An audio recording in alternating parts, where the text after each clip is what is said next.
to Hotepish.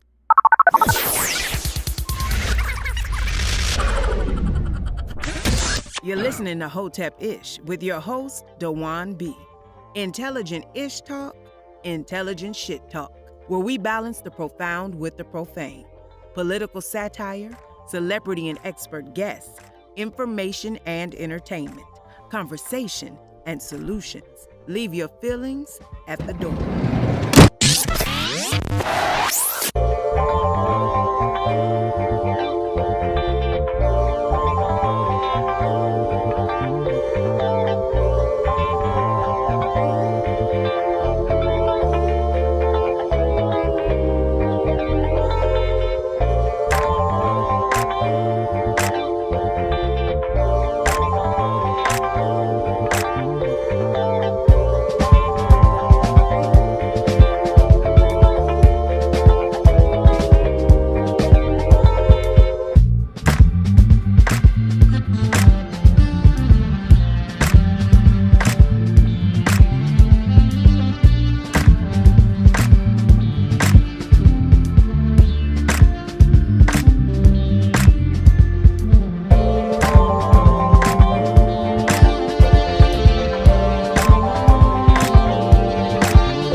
What up, y'all? I'll be right with y'all in a second. What's up, Star? What's up, T. Willie? What's up, Pops? What's up, CD? What's up, J. Marcus? We about to start this shit in one hot minute. Share this shit, like this shit, subscribe to this shit. We about to get into it. I'm about to talk some shit. Intelligent-ish shit. I say intelligent-ish. But yeah, it's some intelligent shit I say, but I'm still an everyday nigga. Some of this shit be ignorant as hell the way it come out. Are you into the information? Or are you into how somebody says it? If you're one of those, you don't say it right ass people, look, I don't give a fuck. Because I like talking to people who are serious about information. People who are serious about information don't give a shit how they get the information. They just take the information, then do something with it. Now, if you're one of those people who just into information porn, you want to feel good, I'm not into that either. Because, hey, what good is all this information if you're going to sit and keep doing what the hell you've been doing? I can't tell you what to do. Only your spirit knows what to do with information. Just whatever the fuck that spirit say, don't ignore it. But I'm going to be right back with y'all. Y'all keep coming up in here, and we're going to get it going in about 2 minutes or less.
We are here.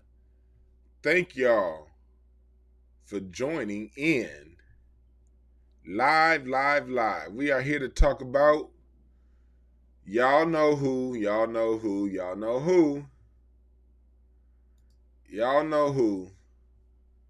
We are here to talk about Miss Kamala, or some people say Kamami Harris, as some people say.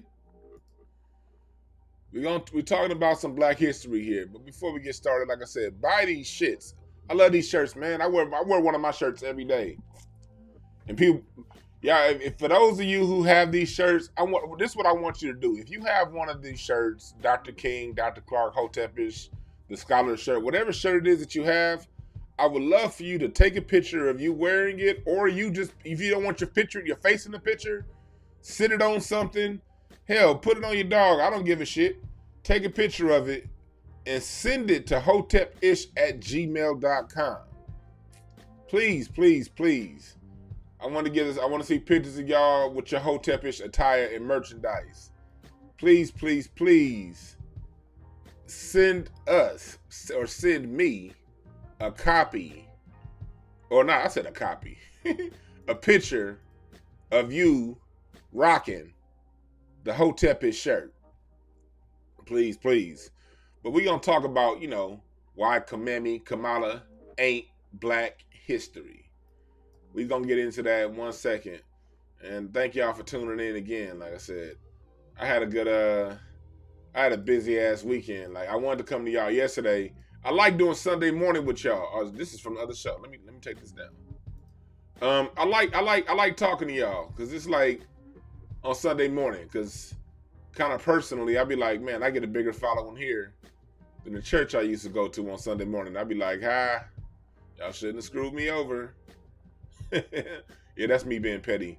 This is what I was doing yesterday. And this is why I couldn't come to you yesterday live. I was in studio on my drums.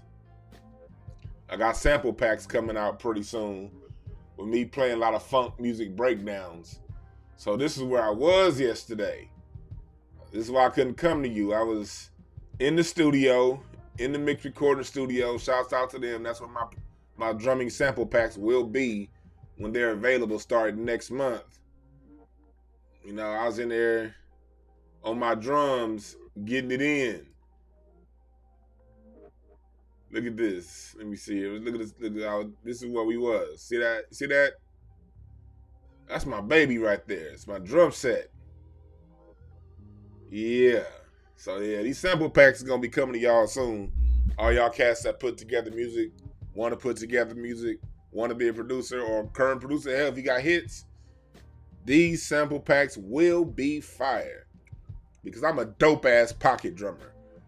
I ain't gonna play all that extra shredding shit for you. You go to one Chris Dave with one of them motherfuckers for that. All that shit. I ain't gonna do that.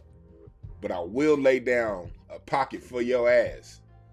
So yeah, those sample packs are coming soon. I don't talk about this shit, I be about it. My whole thing in life is, whatever talents God gave you, live them to the fullest. If you're a great writer and you know you're a great writer and people want samples of your writing, God damn it, that's your calling. People be like, oh, I'm a good writer, but I'm going to work this bullshit ass job that I hate 40 hours a week. Even though I got this talent over here that people are always requesting. And I'm going to ignore those talents. Let me ignore the gifts that God gave me when I came here to this planet and work a bullshit job I hate. We got to stop that, people. You got to stop ignoring your gifts and your talents. You got to stop ignoring that shit. Stop ignoring that shit. Live it. Live it. Find a way to make money off of it. Why you keep going back to a job that you do not like when you got gifts that people are willing to pay you for? Why would you do that? That's stupid. And I'm not calling you stupid because I've done the shit. It's only stupid when you're conscious of it. Most of us do this shit unconsciously. We unconsciously work these jobs that we hate. while we ignore the gifts that we were given. Stop doing that shit, man. When you start living your gifts that you was given naturally, life is a hell of a lot more fun. Monday is just as fun as Friday. I promise you. Do that shit. Do that shit. Nah, it's not a pro set. It's a premiere set.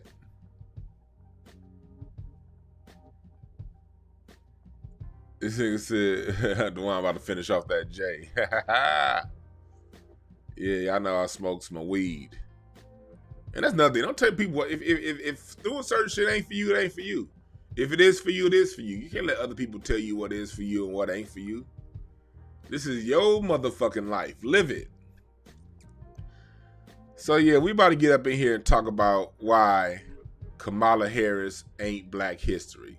She's not Black history. Kamala Harris is not Black history. Kamala Harris is not Black history. I heard some people, something someone said to me yesterday on Facebook, and what qualifies you to talk about who's Black and Black history or not? God damn it, I qualify myself.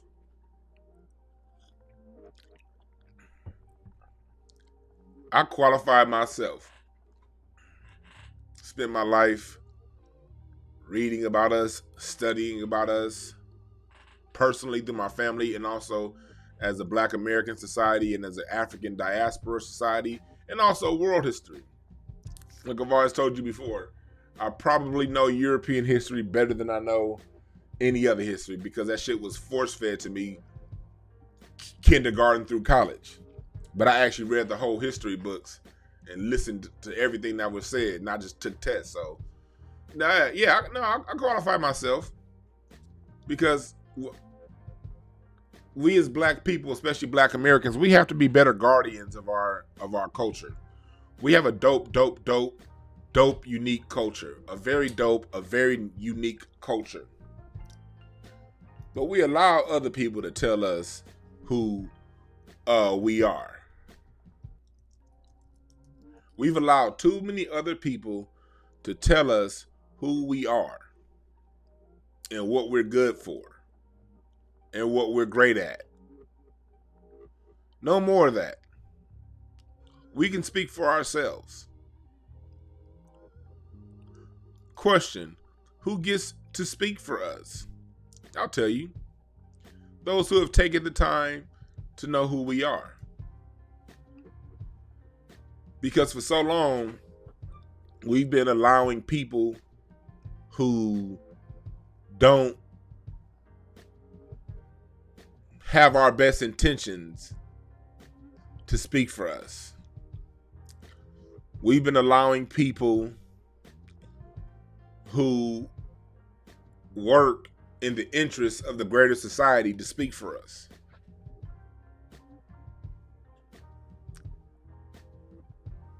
You know,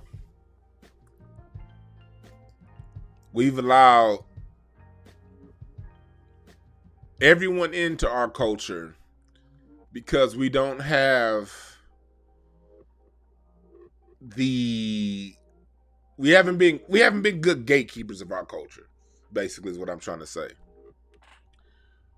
We basically allow people to match with us and vibe with us on our lowest levels at the worst points in our history and time. That's where they say they're Black. What do I mean by that? Like, you'll hear people from non-Black but non-white ancestry say, we're all Black. I'm Latino. If the police see us, they're going to abuse us the way they abuse you.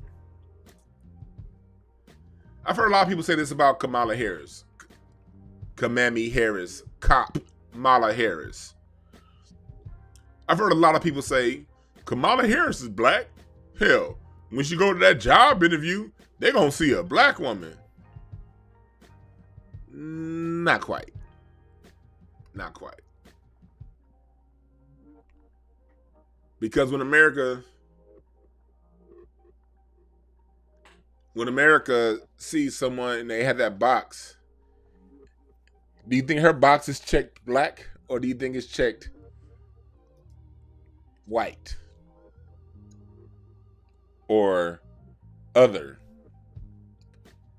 Because she can actually, with her mom being officially listed as Caucasian, Kamala Harris being from Asia, she can officially list herself in her box as white.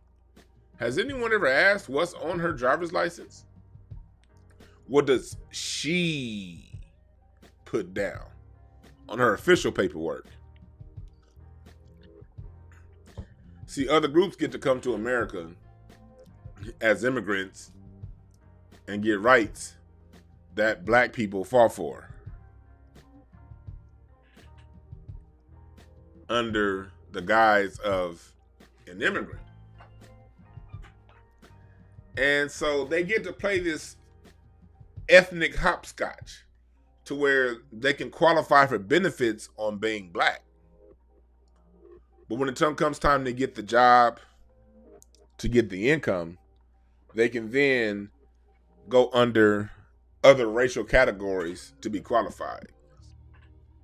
Because as we all know, black is on the lowest level of the totem pole. Let's just take a look at our environment. I want to speak from the LA perspective. People from the rest of the country, I'm pretty sure you'll see this too. If you live in a city that has a very diverse population, I'm sure you'll see this.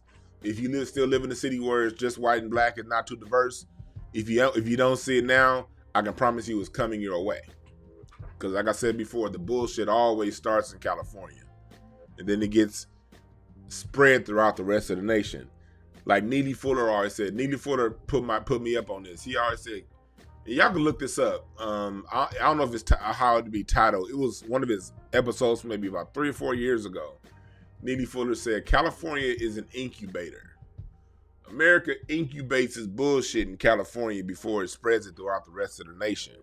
Whether we talking about how they perfected the SWAT team here, how crack cocaine, gangs, 3 strikes prison laws, things like that get incubated and protected and get perfected here before it gets sent out to the rest of the nation. So here in LA, if you notice, if you look at the corporate world, black people almost don't exist anymore. Any kind of job that has any decent salary, you don't see too many black people. If you do see a black person, they're probably non-foundational. They're probably an immigrant black, and I'm not shitting on them, but hell, that's why America brought you here. America doesn't import people that they don't have plans for. Free game, niggas. Let me say that one more time. America does not allow people to be imported to this nation that they don't already have plans and jobs and things like that set up for. They're very strategic about who they allow into this country. They allow you in based on your skill sets. So you don't see too many black people at these companies. I look at a family member of mine, has a master's degree from a top university, got let go from his job 7 years ago, and still hasn't found a job. Because what they do is, when you're black, you're basically qualified to work security, maybe entry-level job. You'll get to work the sales floor because they're always going to want black people on the sales floor to sell to other black people. If you're a specialist in something, now if you're a specialist in IT, you're a specialist you're an engineer, you have a specific specialty that you have and you're black, you'll get a job. You'll get a job somewhere here in LA. But if you just have a degree and it doesn't really like specialize in anything tech or anything like that, then you basically ass out of luck. So a person like Kamala Harris, who was imported here for specific reasons, she's going to get the job before you, because that's how the United States social hierarchy is set up. This isn't personal to any immigrant. And the damn show ain't personal to you if you black. It's a lot of black people that got jobs, that don't have jobs, have qualifications, but don't work on the level that they're qualified. And so many black Americans take it personal as if it's something wrong with them. No, there's nothing wrong with you. That's just a system that we're set up in. Again, we about to tie all this back down to Kamala Harris, all right? All this shit comes full circle. I'm just laying the foundation. Follow me, follow me, follow me. You always got to lay the foundation in what you say. And for those of you listening, listen to the whole story. Don't be one of those dickheads that take out a little snippet of what was said and be like, so you saying? No, I'm saying the whole fucking story. I'm saying everything. I'm going to talk for y'all for 2 hours today. I'm saying it all. And if you one of these assholes that want to pick out a snippet that you're mad at, let me tell you from the bottom of my heart, I don't give a fuck. So if you get mad and you want to type a whole paragraph in the comments and you want to go on, if you want to later broadcast and you go up in there, you just gotta leave your long opinion as to why I'm wrong. Think about how long it took you to put those thoughts together and ask yourself, what if I use this time to write my own book? Instead of coming to this fat nigga's page telling him why he wrong. Why don't I put my thoughts together and go tell people and shout on the mountaintop from my own YouTube page why I believe Kamala Harris is boom, boom, boom. Don't talk to me. Don't talk to me. Because I'm like the last nigga you was in bed with, woman. I don't give a fuck. I'm out.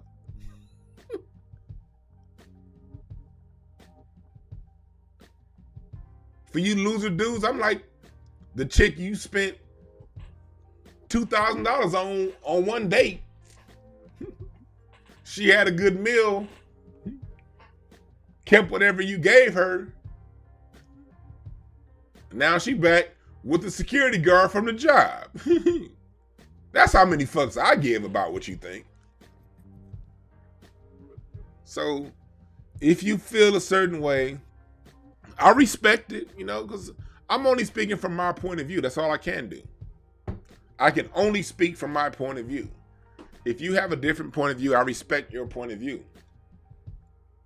Just go tell someone who gives a fuck. Not me, because I don't. You feel me?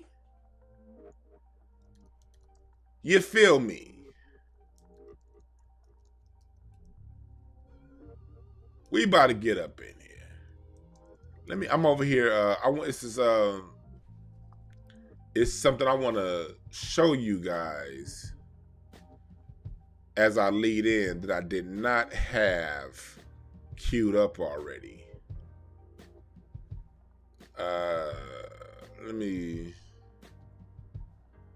Here we go.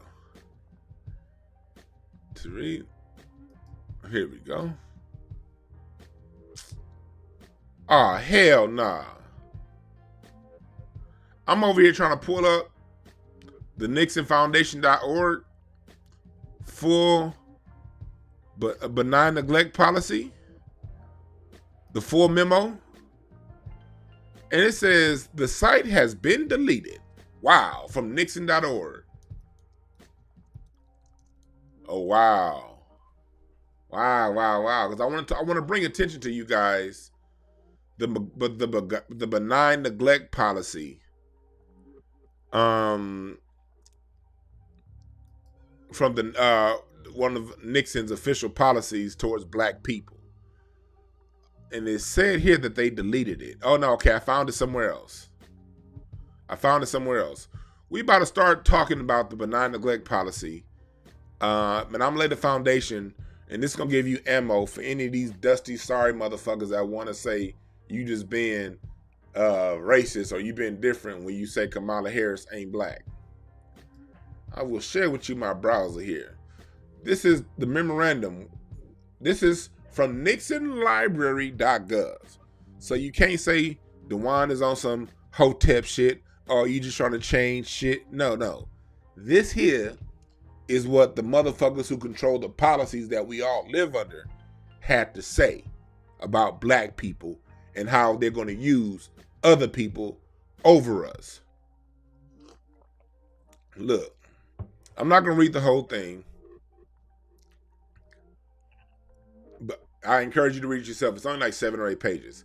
But basically in the middle, in the front, it talks about how basically black people, we don't give them shit. And when we do give them a little bit of something, they do great with it. These niggas basically don't commit any crimes when they have a little bit of something. But they said, why are black people over here rioting and all doing all this shit? Is because basically they said in here, black people are rioting because we promised them a whole bunch of shit that we ain't gonna give them. And so now we have to go ahead and just, it'll be good to have a little benign neglect. You know what I mean? Let's not tell these niggas we gonna do something for them. Let's just act like, we're gonna talk to them, but we're not gonna promise them anything. But here's the sneaky part that I want to get to you. Like I said, I encourage you to read this for yourself. This is NixonLibrary.gov. Daniel P. Moynihan to President Nixon, January 16th, 1970. Right after they killed King. This is what they say. These motherfuckers killed King a couple years ago. A couple years before. A year and a half before. And this is what they got to say. The time may have come when the issue of race could benefit from a period of benign neglect. The subject has been too much talked about. The forum has been too much taken over to hysterics, paranoids, boodlers on all sides. We may need a period in which Negro progress continues and racial rhetoric fades. The administration can help bring this about by paying close attention to such progress as we are doing, while seeking to avoid situations in which extremists of either race are given opportunities for martyrdom, heroics, histrionics, or whatever. Greater attention to Indians, Mexican Americans, and Puerto Ricans would be useful. Let me highlight that. Greater attention to who? Indians. What is Kamala Harris? Just in case y'all forgot. What is Kamala Harris? Y'all see that picture, right? Y'all see that picture, right? What does Kamala Harris say she is? Kamala Harris, according to her words, she says she's Indian. Look at her and her family. That's Kamala and her family, her mama, her granddad. Oh. By the way. Kamala Harris did mention that her granddad on her mom's side was the equivalent to India's Secretary of State. Secretary of State is the third highest person in government.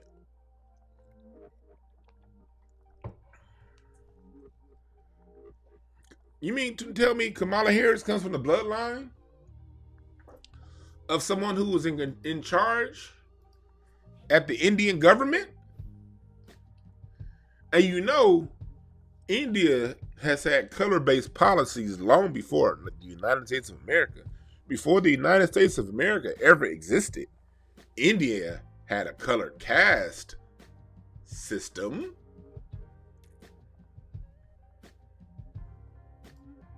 India, let me say that one more time, before the United States of America ever was a thing, had a colored caste system. And it still has a colored caste system. A colored caste system that's still more extreme than the United States colored caste system.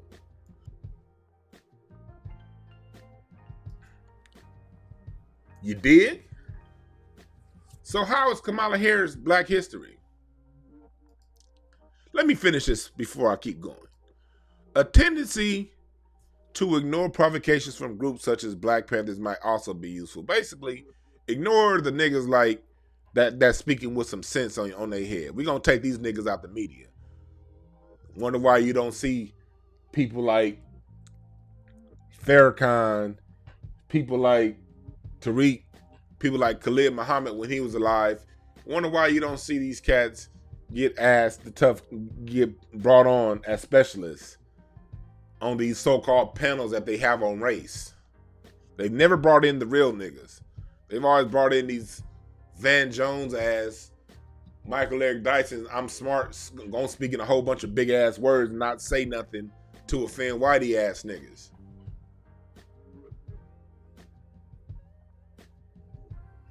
They tell you right here in their benign neglect policy, you know what?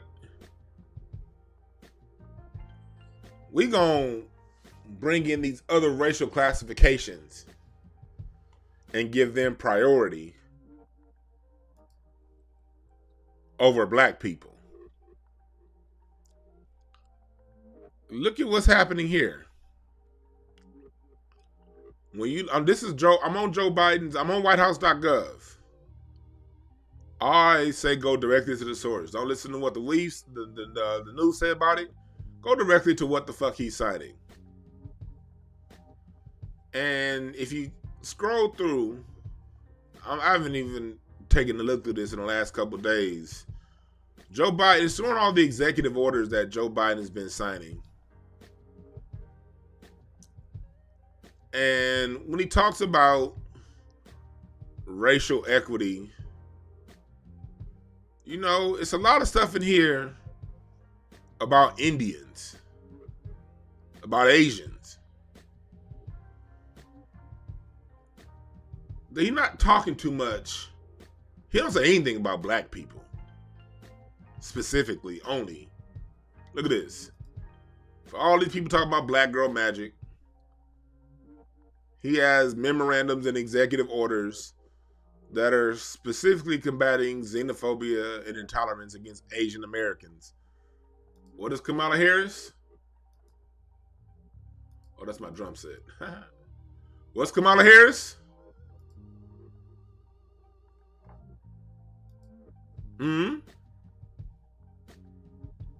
all the people that were saying, hey, we got our first black, oh, look at my soror, ski-wee, black university, black college. She's going to do something for black people. She sure ain't, you know, I'm looking, like, I'm over here looking through. Let me bring you back. Let me bring you back to my website. Let me bring you back to where I am. Browser share, okay. Let me bring you back. I'm still going through. Nothing for black people here. Mexico, okay. Oh, they talk about a statement from Hank Aaron. The same Hank Aaron that was perfectly healthy 2 weeks before he took that needle. See, I'm going to take this needle for black people. His ass ended up dying from that needle. But yeah, no. Kamala Harris winning so far, you know. I see the Harris vice presidency is doing a lot of things for a lot of people, but I don't see anything for black people. Why am I having this conversation? Oh, I see some there for Japan, okay. Oh, Holocaust, okay. I'm just on whitehouse.gov/briefing room. That's all. You go to it for yourself if you think I'm bullshit. Black people, we have to be guardians of our culture. There's nothing black about Kamala. Except when it came time to be president. When it's time to run office. I got 207 people in here and only 99 likes. Like this shit. Subscribe, share, please. Like this shit. This is Kamala and her husband, who I shared the unfortunate commonality with of graduating from the same college. He went to Cal State Northridge like me. God damn it. But you know, we weigh a whole bunch of years apart. I graduated from CSUN in 05. I think he graduated in the 80s or some shit. But fuck him. Kamala Harris is somebody who has never identified as black, except when it came time to run. I've always had a personal issue. Let me give you full disclosure about where I come from. And for those of you who've been listening to me for a long time, you know this story, but there's a lot of you people who are new listening to me. So I'm gonna tell you the story. I started following Kamala Harris in 2008 when she was first made her bid to run for California Attorney General. She was currently San Francisco DA. And she was putting her hat into the race to run for the statewide California AG campaign. So she came down to Club Element. Element was a club that was very popular in Hollywood. It was on Las Palmas and Hollywood Boulevard. And anybody who was in the streets in Hollywood in around 2008, you definitely partied at Element. Well, unless you was one of them square ass niggas who couldn't get in. Dwan walked right past the ropes every time. Didn't pay and got free not bottle service, but free open bar because the bartenders was the homies. But so Kamala Harris knew to come to one of the hottest nightclubs in Hollywood. And she did her fundraiser there. In 2008, I'm still in my 20s. I'm on that young, dumb shit. The same shit a lot of these people are still on with Kamala Harris. Oh, she black. I'm going to vote for her because she black. Mind you, 2008, this is before we even get Obama in the White House. Well, no, Obama had, no, I take that back. He had just won the White House. So niggas like me was on that, high, still on that bullshit thinking, oh, we got our first black president. I was on that. Yes, I was. I was on that. I thought, hey, we got our first black president. Obama's gonna do right. So here come Kamala right behind him, and she come to the club. And I heard her say that, she's going to, get justice for the police. And the LAPD has run wild, and she brought up the Rampart scandal of 1997 at this speech. She talked about accountability for the police. And as a black person, we need accountability. And in 2008, I was like a lot of these motherfuckers out there. I didn't take the time to go and do my due diligence and search her record as the top prosecutor, top cop in San Francisco. I didn't take the time to do that. I just said, oh, she black and she look good. Prettiest politician I'd ever seen. Because most politicians are ugly on top of ugly. You know what I mean? So she got that black look.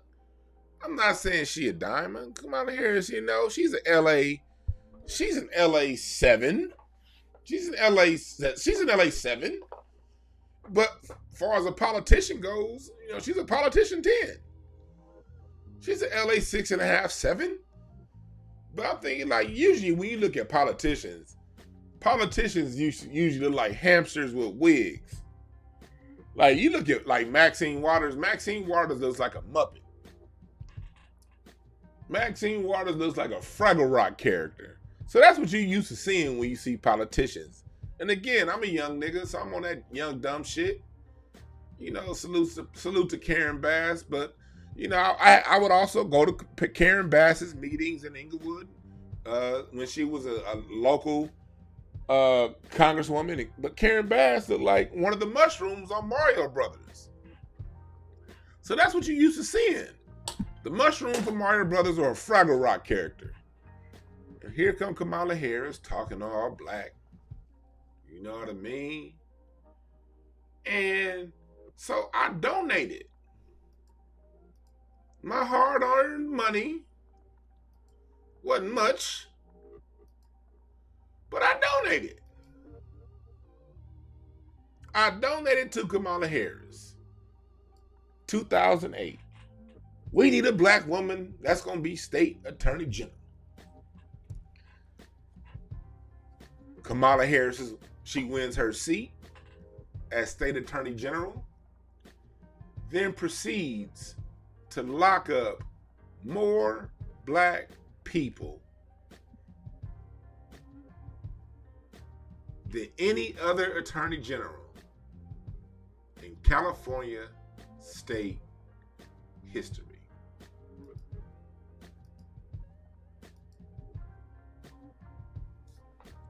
Is that black? Is that black history? Do we even want that as an example to our children as black history? Somebody who's not from here, who was born here as an anchor. She anchored her parents here. Then quickly got bused to the white schools. She didn't even go to black schools. Like, look, when she ran for for vice president, she said the first thing she said was Joe Biden got in the way of me getting bused to white schools. Soon as she land on this motherfucker, she going to a white school. Then she goes to high school in Canada. Do you know that? See, she didn't go to that black school everybody want to say she went to like that. Y'all all went to high school. You know America's still segregated if you black. We all like, if you were in LA, your black schools was Westchester, Crenshaw, Dorsey, Washington, Locke. Hamilton was split, but it was enough. That's where you went. St. Bernard's. No, she didn't have that experience. She went to Canada for school. And then came back to the United States and went to an HBCU. Why? Because immigrants get a free pass to HBCUs. They're called historically black universities, not currently black universities, nigga. The same Howard University who on today, the first day of Black History, fired and would allow the person who invented Black history to be a professor on their campus. Carter G. Woodson. Howard University now, and I said this shit on my broadcast last week, Howard University currently has an Asian woman in lead of the university's newspaper. Carter G. Woodson, fired from Howard University for speaking real black history. The motherfucker who created Black History Month couldn't keep a job at Howard University. Now you got Howard University trying to tell us the person that threw more black people in California state history in prison, who doesn't come from here, who doesn't identify as us, is a black history moment? No. Well, from the bottom of my heart, fuck anybody telling you that. I mean that. Because black history, black people, we have a very rich history. We don't need to shoehorn anybody into our history. Not foundation of black American history. Not DOS, if you go by DOS, descendants of American slaves. Not our history. If you identify as ADOS, I ain't with no organizations and nothing like that. But if you identify as somebody who descends from the killing fields of North America, she ain't part of that.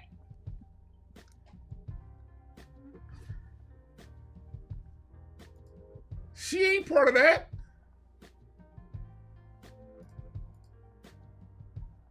She part of this. Greater attention to Indians, Mexican Americans, and Puerto Ricans would be useful. That's Kamala Harris's history.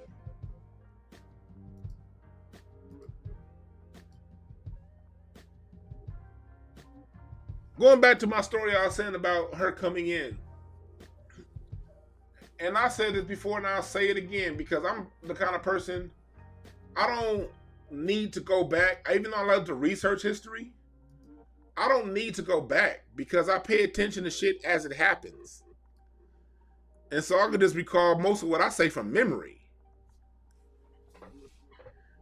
Because I've always been someone who, even though I was someone who voted for her and fell for the okie doke the first time, I pay attention to shit as it happens.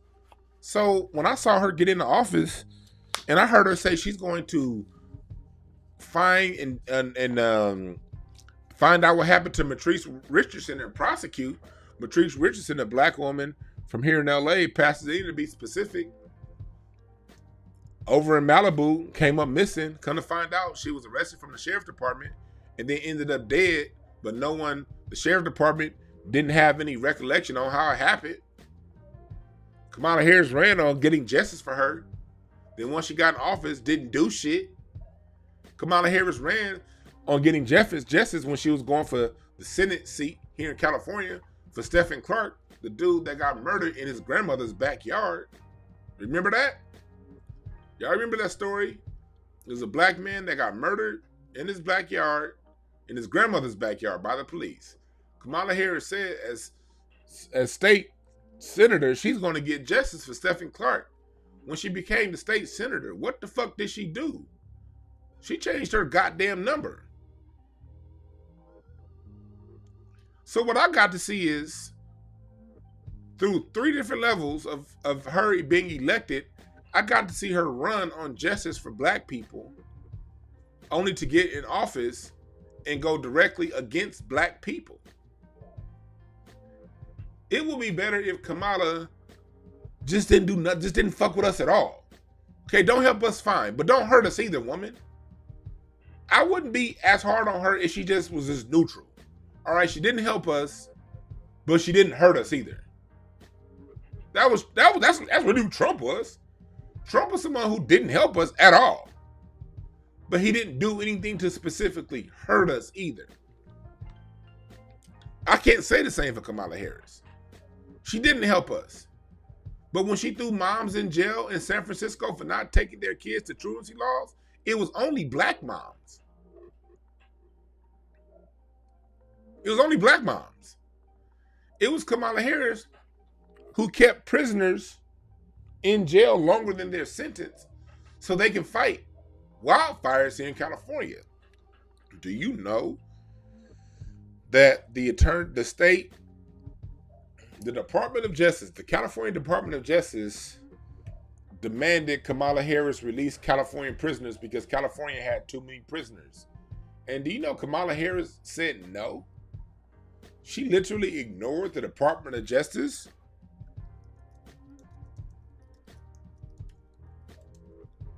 Did y'all know that? Is that Black history?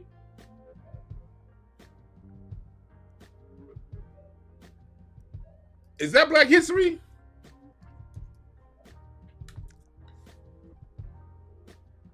Is that Black history?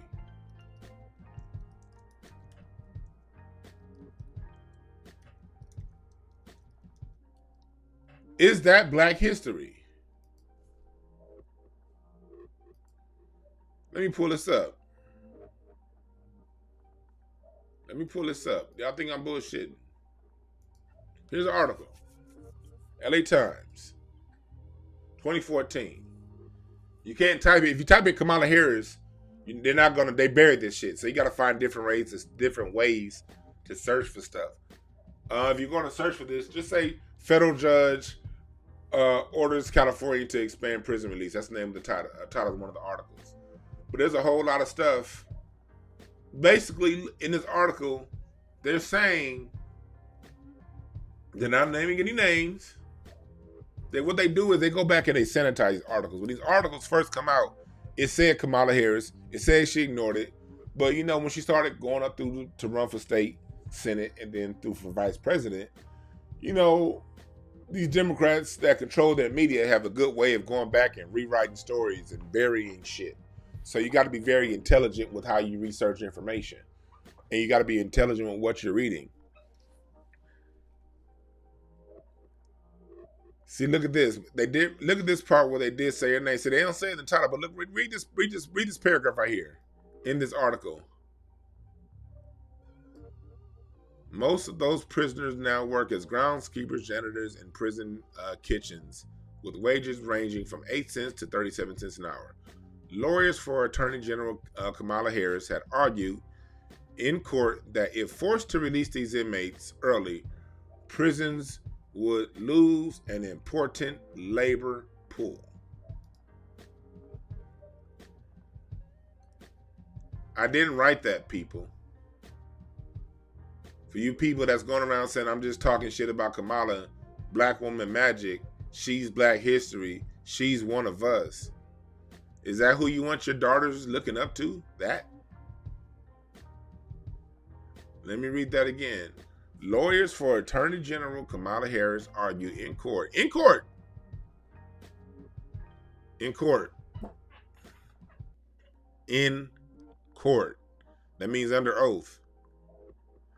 That's how serious Kamala Harris was about keeping people in past their prison sentence and keeping people.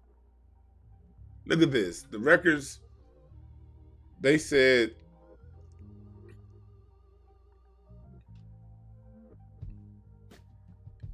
the court that if forced to release these inmates early, prisons would lose an important labor pool.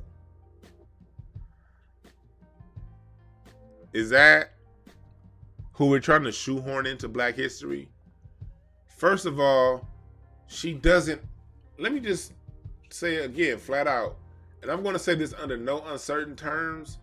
I don't give a fuck how sensitive you are. This bitch don't share blood with us.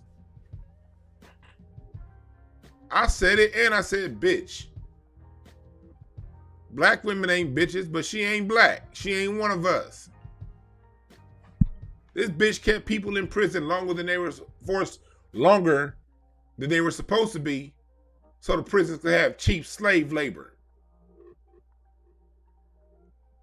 That ain't us. And I take offense to anyone shoehorning that in on us. Sit your ignorant ass down. I'm offended when you group her with us. Dwan, how are you gonna speak for black people? God damn it, cause I am. Like I said before, I can trace my lineage to 1650 on this soil.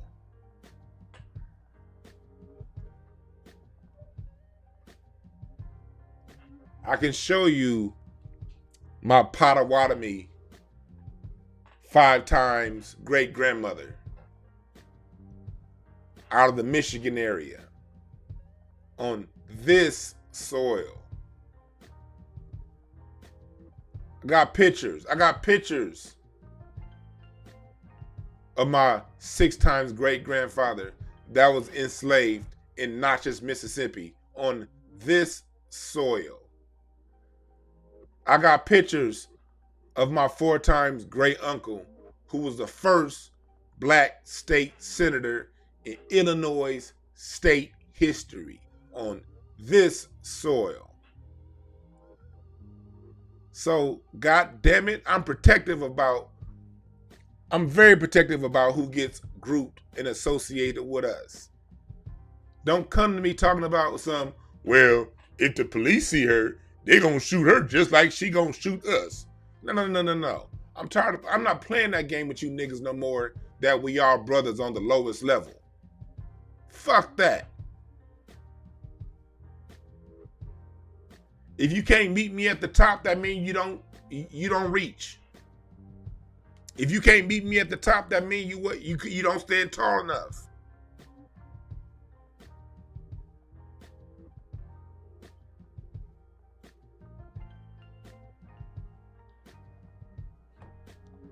If you can't meet me at the top, you ain't tall enough. That means you ain't from the culture.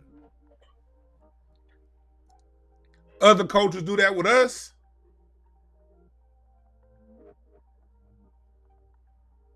Other culture, literally every other culture does that with us. They can play part in our culture, but you can't play part in theirs. Remember that time Beyonce tried to dress like this? How offended them people were? Oh, Beyonce's stealing our culture. Y'all remember that? Hell, they was mad at Beyonce for that This Is King thing that she did last year. And she was giving love to African culture.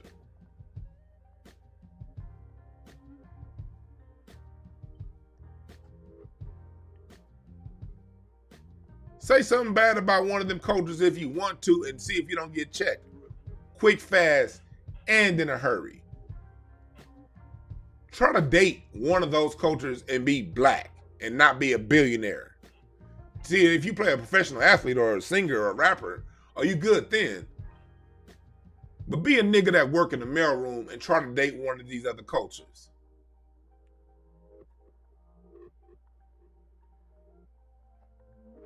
Kamala Harris' mama didn't get with a black man from America. She got with a Jamaican. We don't even want to get into her dad. Her dad whose grandparents owned slaves. And that's another thing. For you niggas going around talking about something, well, a lot of black people own slaves. It's a difference, you dumbass.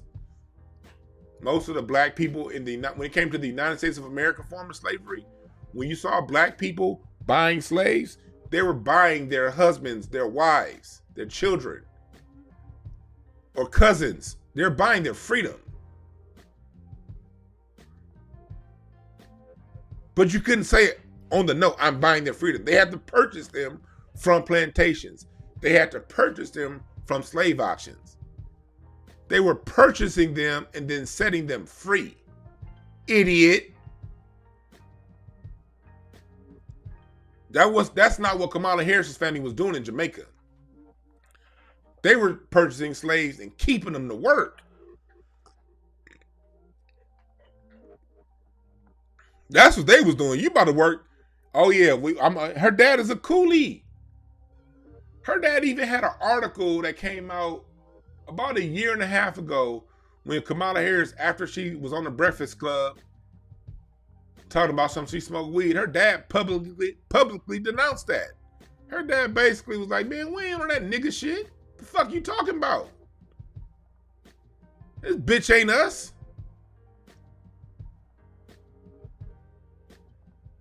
Ran on getting justice for Matrice Richardson and then turned a blind eye to her family. She ain't us.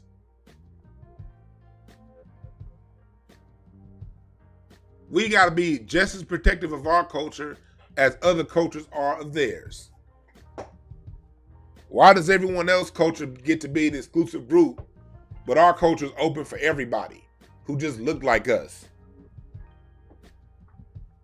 I'm not one of these attention-starved niggas. I know who the fuck we are. And when you know who we are as a people, you have the same pride and respect too. It's disrespectful to group this woman with our lineage. A woman who got the power and used the power against us.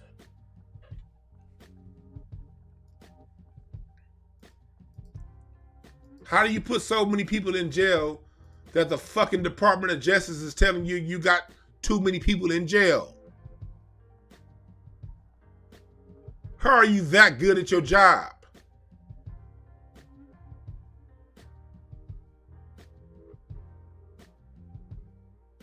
And how do you fight the motherfuckers when they tell you, hey, hold on, chill? You know the DOJ never gave a fuck about prisoners, but even they had to be like, hey, Kamala, you making shit hot around here.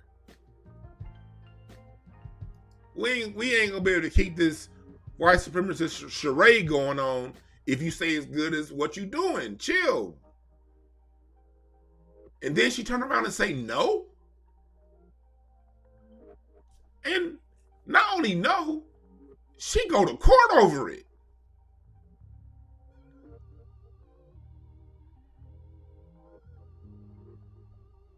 She said, I'm falling on a sword to keep these niggas locked up.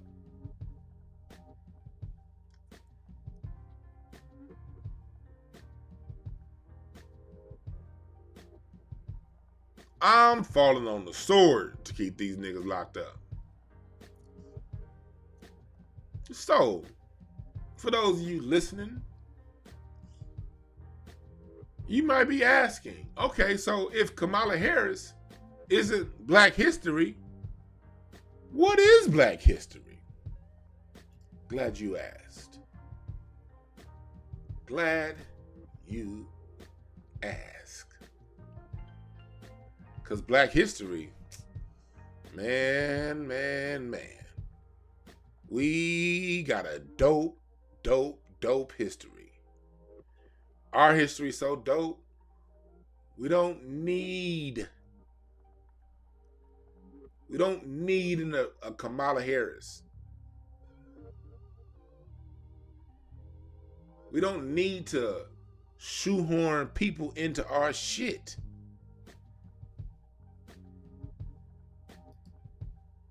We don't need to.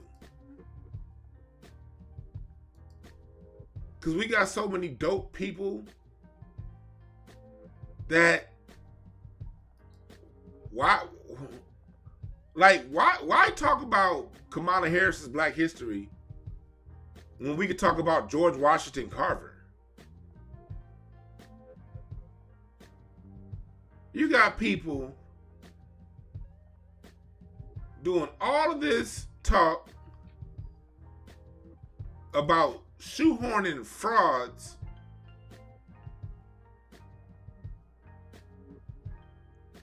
like Kamala Harris in, when we got people like George Washington Carver. George Washington Carver was so dope. Let me tell you how dope George Washington Carver was. George Washington Carver was so dope when Henry Ford, one of his homeboys, said, I want to mass produce cars. George Washington Carver said, give me a moment. He went and studied the plant, talked to the plants, saw how plants distributed their resources, and came up and invented the assembly line, which made Ford Motor Company the first company in the world to mass produce cars.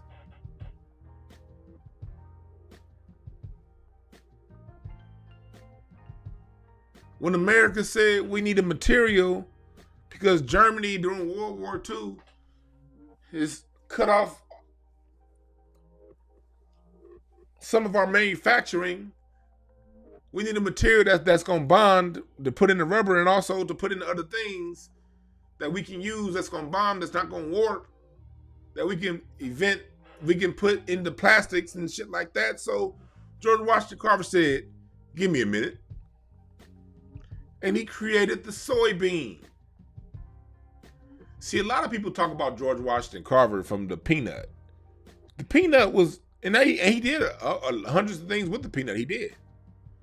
But out of the hundreds of things he did with the peanut was still less than 5% of what he created. This man's a bad motherfucker.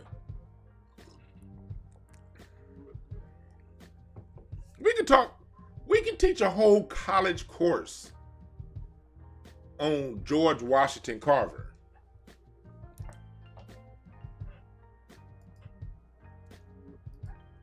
We can teach a whole college course on George Washington Carver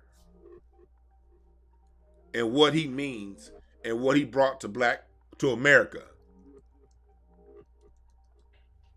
And y'all want to waste time on calling Kamala Harris Black history? We're not going to get into how the whole plant, the whole assembly line, the assembly line alone is something that pushed America, because the assembly line got duplicated from cars onto other things, onto just a manufacturing thing in general. That's what pushed America ahead of Great Britain and Europe in other parts of the world as far as its ability to make more money than the rest of the world. America was always a little bit ahead of the rest of the world in its inventions. And it's been black people behind those inventions. Y'all want to tell me Kamala Harris is black history when we got Ida B. Wells? Are you fucking serious? You want to waste time on talking about just because Kamala Harris, a woman who threw more people in prison, California state history than anyone else, is black history when we got Ida B. Wells? Do you know who Ida B. Wells is? Ida B. Wells was so dope. One thing I love about when I study people, I like studying their progression. And I'm not giving you the whole breakdown of any of these people. I'm only giving y'all snippets of their history. I can do another broadcast where I really go in depth over these people's history. I'm just giving you snippets of what they did. I encourage everyone listening to look them up for yourselves and teach them to the children for yourselves. Because we got a lot of work to do on identifying who we really are. We ain't got time to be shoehorning those sorry ass Kamala Harris in when we don't know who the real people are who made us, and and those of us who do know don't talk about the people who really made Black history, what Black History Month is. Ida B. Wells is somebody who did a lot for Black people, and she was someone who was chased out of the South because when Black people were getting lynched in the South, she was like a lot of Black people are right now. Oh, they must have did something. You know, we all got that. You know, we all was educated by them, so it's still in us. You know, a Black person must have did something. That's something that we usually gotta grow out of as Black people. A lot of us are there now, but we didn't start there. Neither did Ida B. Wells. She was going back, and then she brought light to what was going on with all the Black people being lynched down south, to the point to where she put her life on the line to report and tell these stories, to where she got chased out. You're gonna put someone like a Kamala Harris because she she got her job, and she got her job by putting niggas in jail. You gonna compare her to a woman who risked her life to stop Black people from getting lynched? And there's a lot more to Ida B. Wells. I'm telling you fingernail clippings of what she's done. She has a whole body of work. I'm only giving you the fingernail clippings, because I encourage people to look these people up for themselves. We as Black people got a dope fucking history, man. We don't got time to be shoehorning no goddamn Kamala Harris's into our history. I talked about this man before. Do you know who Benjamin Banneker is? I talked about him on a recent broadcast. Do you know who Benjamin Banneker is? Benjamin Banneker Bay.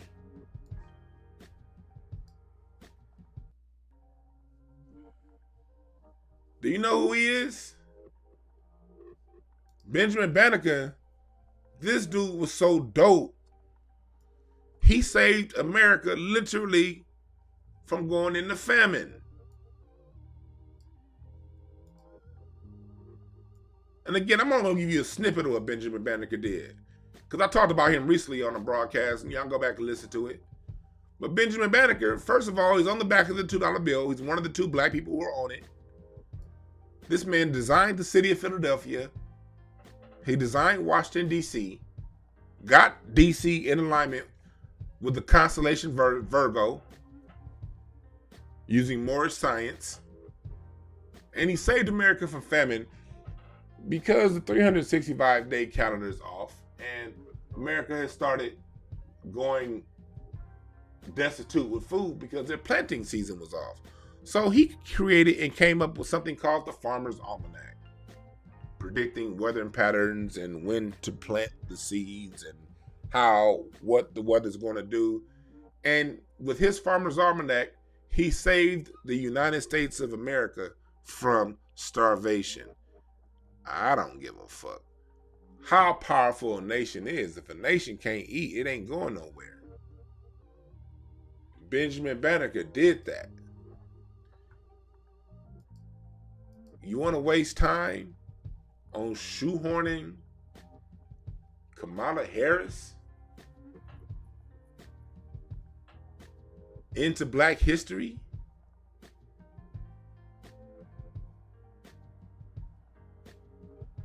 When we got all these great people that we don't talk about?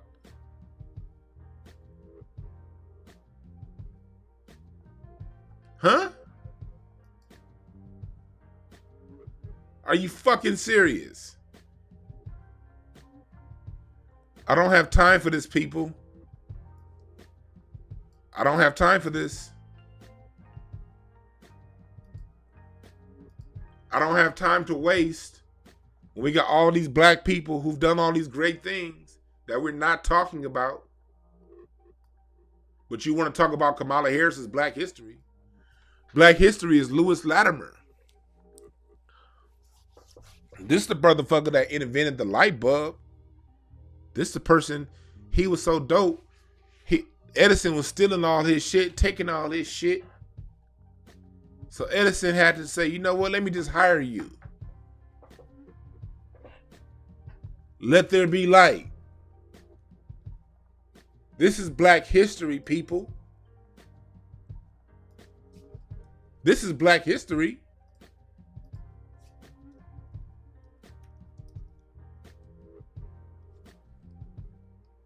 This is Black history.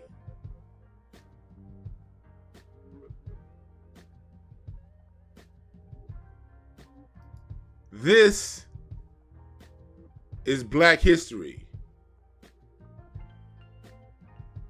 You want to know who else? What else is Black history? Sister Rosetta Tharpe.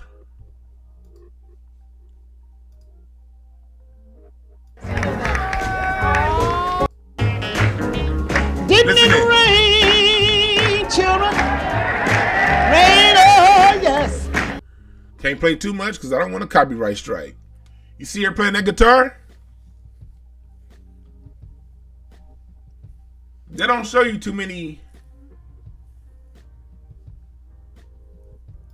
They don't show you too many videos of black women playing that guitar, do they? Talk about early rock and roll. That's Black history. You know what Sister Rosetta Tharpe had to go through to play that guitar as a woman, as a black woman? You gonna compare that to Kamala Harris? Sister Rosetta Tharpe, look her up. Look her up. That's Black history.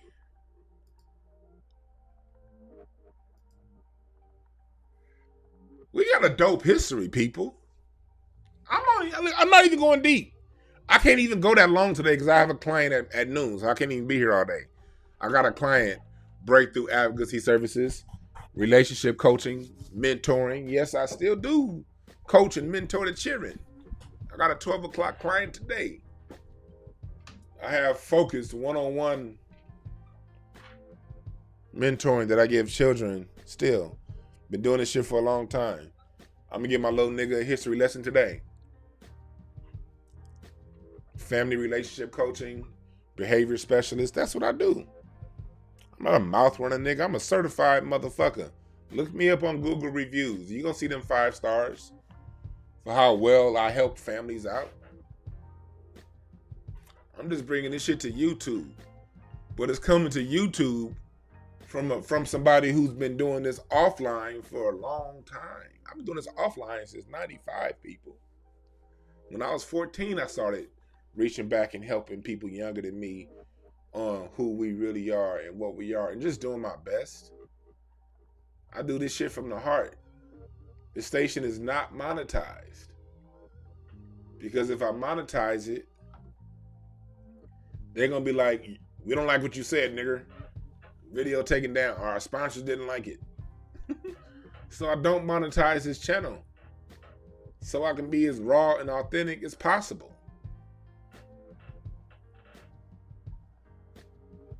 Get your Hotepish t-shirts at hotepish.com/apparel. I celebrate our heroes. If you don't want to buy it, don't buy it. Hit the Cash App if you like. The people support me. I appreciate those of you who do support, because every time I do a broadcast, I get support from the people. I appreciate that, because that's how you know it's real.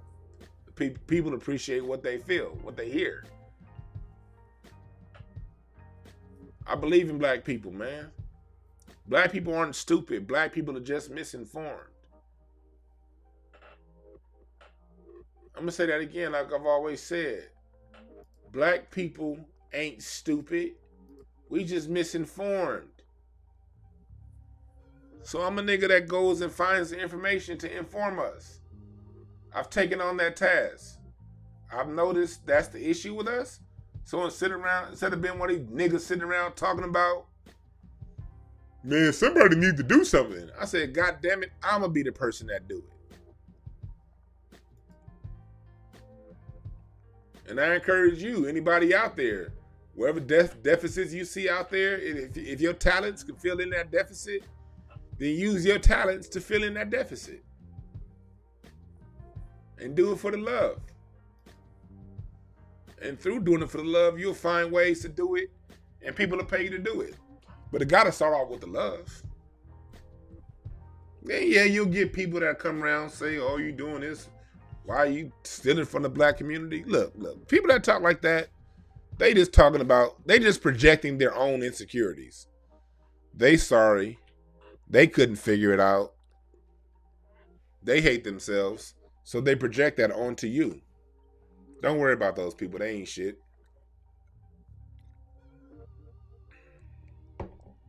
Those kind of people ain't shit. Don't let them people stop you from doing you. Fuck them. Tell them to kiss the deepest, darkest spot on your black ass. Don't be afraid. They ain't shit. I'll tell you, detractors ain't shit. Let me say that one more time. Detractors ain't shit. Thank you, Jay Akbar, for the Cash App donation. I appreciate that.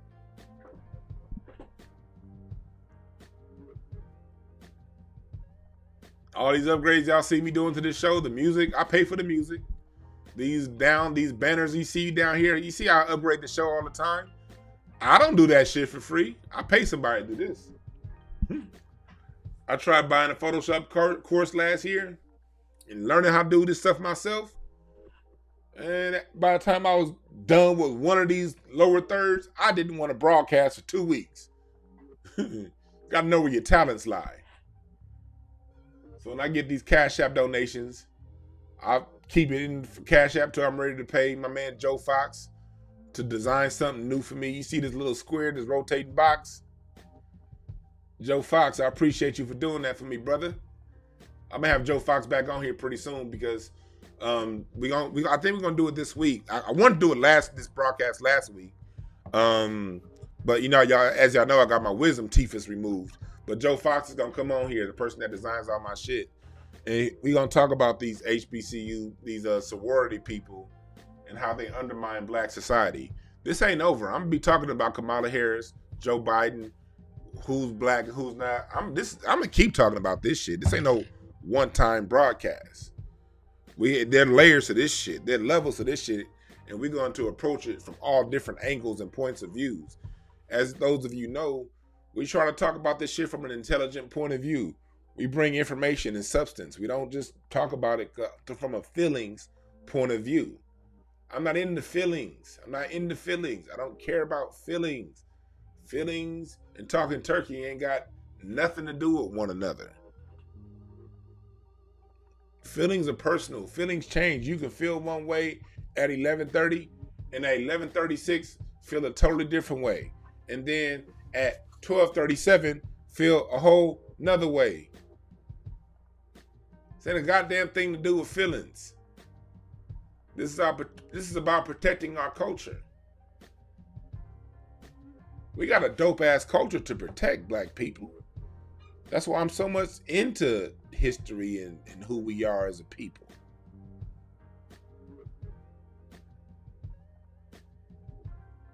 That's why I'm so much into it. Because it's so dope.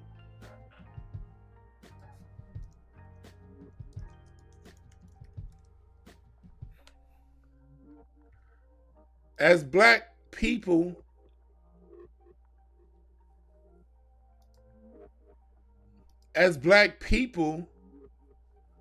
in America that can trace our lineage to slavery in the era of slavery in the United States, man,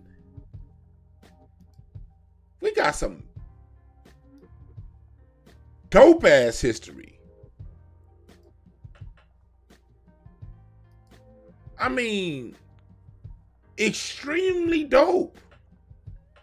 History and present. Like I emphasize on my show all the time, we are American culture. The best of American culture is taken from the hood, nigga. They want to tell you the hood's a bad thing. The best of American culture comes from the hood. Let me say that another time, in another way. The best of American culture comes from the hood. Let me say it again. The best of American culture comes from the hood.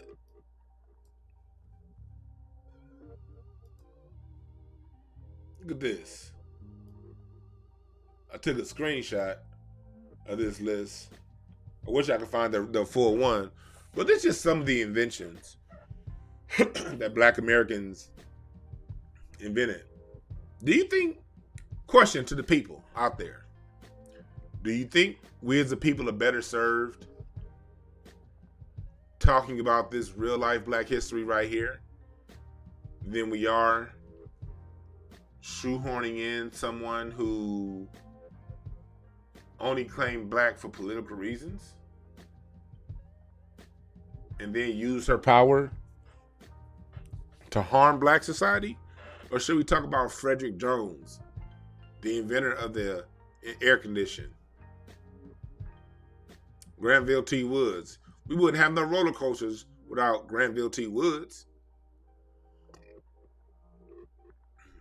William Richardson, the baby buggy. Charles Drew, blood plasma bag. King Drew Medical Center is where I got my start in 1995. Killer King is what they call it out here. The clothes dryer, George Simpson.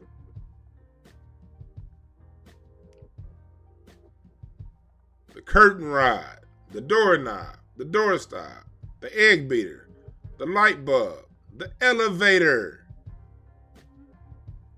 the fire escape ladder. You can't build high rises without elevators and fire escape ladders, can you? And this is what we credited for. We invented a fuck ton more than this that we don't get credit for. This is just what we get credit for. And it's just a small list of what we get credit for. The guitar, the hairbrush, the ice cream scoop.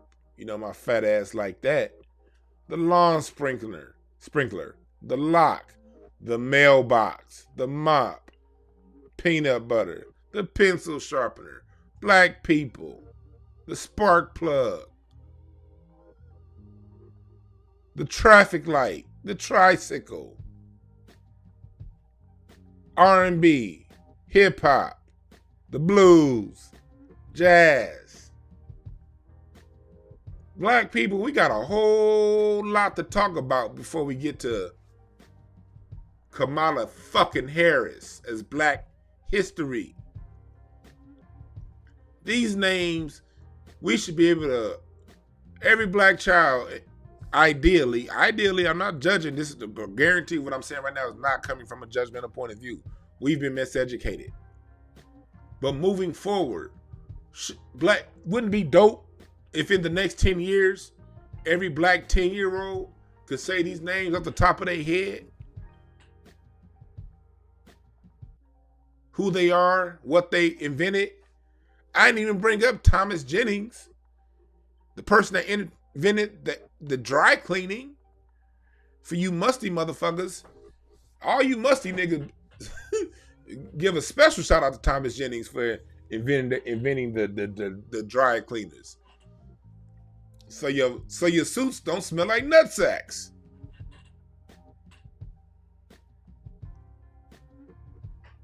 We got all this. And like I said, this is just a small part. Shouts out to my 4 times great granddaddy, Alfred Hoggett, who invented the automatic railroad crossing. When the train's coming, the warning comes automatically. Before he invented that, someone had to stand at these railroad crossings and let people know, or just, if you better look out. Here come a train. You better hear that fucking horn. You better not be deaf. You don't get hit by a train. Then my great granddaddy invented the automatic trip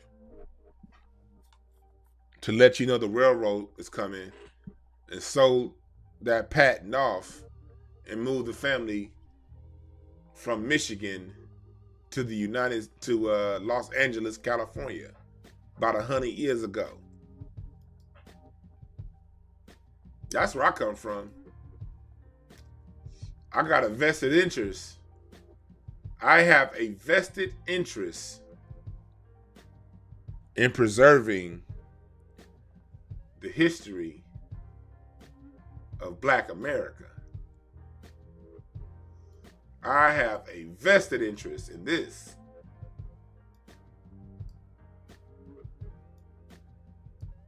I have a vested interest in this. I ain't been looking at the chat room because I've been trying to keep my thoughts straight. Y'all know, I go off the top of my head. I don't really be having notes. I go off the top of my head. So I can't be looking at the chat room and go off the top of my head sometimes. You niggas will distract me. What y'all talking about here in the chat room?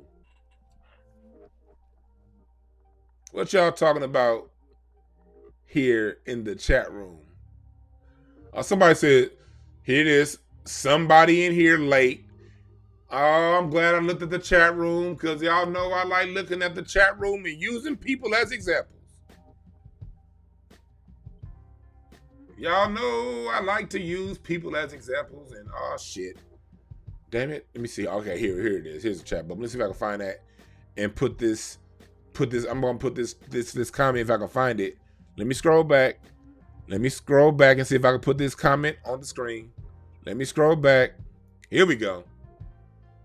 Somebody came in late. And I literally just addressed this. Our ancestors were slave owners also. People in the chat room. Didn't I talk about that already? Our ancestors bought slaves to free the slaves. Again, our ancestors bought slaves to free slaves. Again, let me take another Black history. Because I got material for days for niggas like you. Robert Smalls, that's an example. Robert Smalls is somebody who, during the Civil War, I'm not going to go all the way into his history. But Robert Smalls is somebody who freed himself from slavery. When he got back and rescued his family off the plantation, and then bought his slave master's house. That's what we was doing. Because during slavery, what happened, because slavery is oftentimes mistaught. Oftentimes, y'all watch that movie 12 Years a Slave. You could just be walking down the street as a free Negroid. With Negroid features, you may have been listed as Melungeon, you may have been listed as Indian, as Aboriginal, or whatever. But you got the complexion, And they'll just kidnap you and sell you off to a plantation somewhere. So for the people, you have some people like those that were in the Great Dismal Swamp. Dr. Randy Short, when he's on, he's talked to us about this, how the people who were in the Great Dismal Swamp would do raids on slave plantations and free their family members and free black people. You have those, you have that style, and you also got the black people who had the money who, when their ancestors were kidnapped into slavery and sold off, they had the money to then go down and buy those ancestors out of slavery.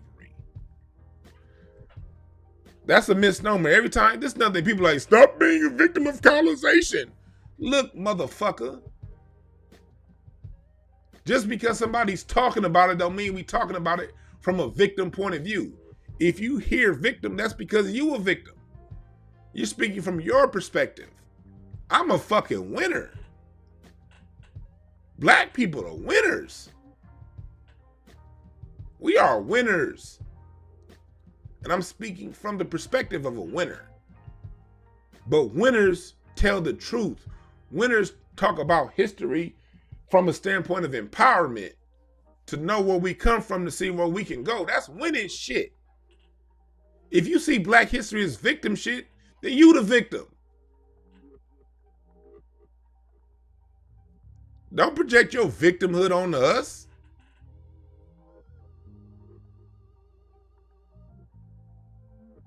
Our ancestors owned slaves too. Oh, that person must have left. They got my thumbs down. They must have left. Oh, I pissed somebody off. Tell your mama I'll be there at 7 tonight. No hard feelings, all right? Anyway, so back to what we're talking about. And that's nothing, black people. Don't let these people go around talking about, just because you want to talk about black history, just because you want to talk about who you are, they take it as some victim dude, some victim shit going on.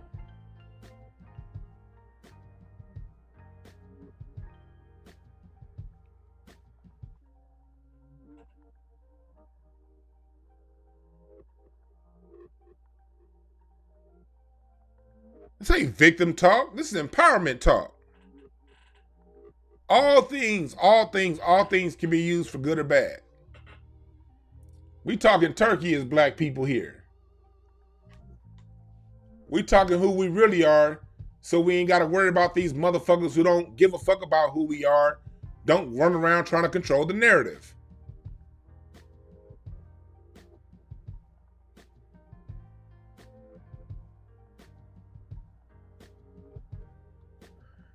Some of you niggas be getting, I laugh at people who get mad. Like if you're mad at me in the chat room, understand I'm a stand-up comedian first.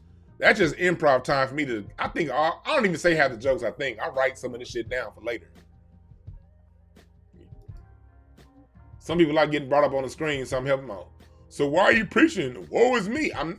Again, if you're hearing woe is me, that's your victim mentality filters that you're hearing that shit through. Ain't no woe is me shit going on, you idiot. I literally just finished talking about how my goddamn great-grandfather invented shit that gave my family enough money to move to LA, where I still live. In a good neighborhood, by the way. I ain't got no victim. Each one teach one. I'm spreading information to my people.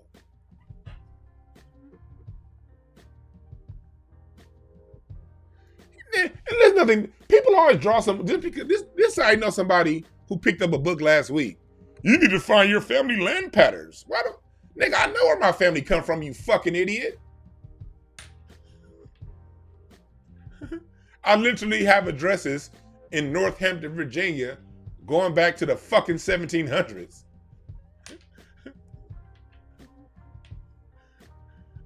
I know where they were in Michigan before they got marched off the reservation and sent down to Oklahoma. Fucking idiot.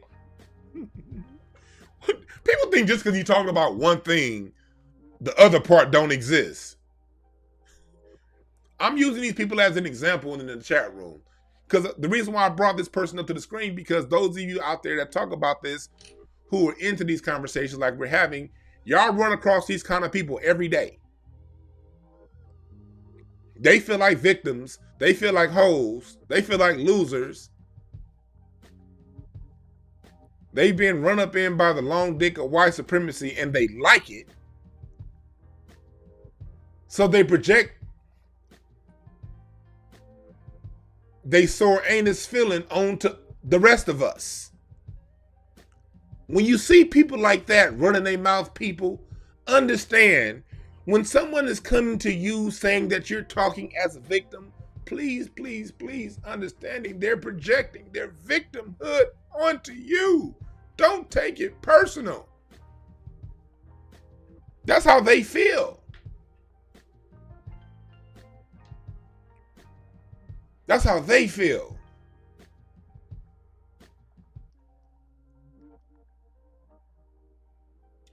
You're right, Rashad. Dude complain is probably an agent.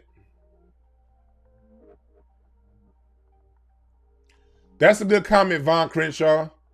That's a good comment. That's a good idea. I don't use the term people of color. We black. I don't use people of color because the outside people use that term against us. So, I'm not shitting on you. I just don't use it people of color because that's a term that they use that undermines us, because people of color ends up being Kamala Harris, who gets a job as a person of color and then ends up fucking up the darker people of that darker color from here. But Von Crenshaw said, for Black History, we definitely need a list of black people who plot against us. Kamala Smut Harris is right at the top of that list. You're right. Because all black faces ain't kind faces. There's a lot of people who look like us who don't like us. And there's a lot of black people who are from here, who hate it. I remember being like in the early days of the internet, for those of you who were around, the late 90s, mid 90s in chat rooms, early 2000s, Yahoo African American Teen Chat, AOL Teen Chat, Black African American Teen Chat, late 90s. Everybody, all these black people that would claim themselves as Rican. I'm Puerto Rican. That was a big thing in the late 90s. Oh, I'm this. I want my kid to have wavy hair. This was back before you had webcams. And people just could say whatever they are. And then when webcams came around, like, man, you ain't from Puerto Rico. You look like Karl Malone.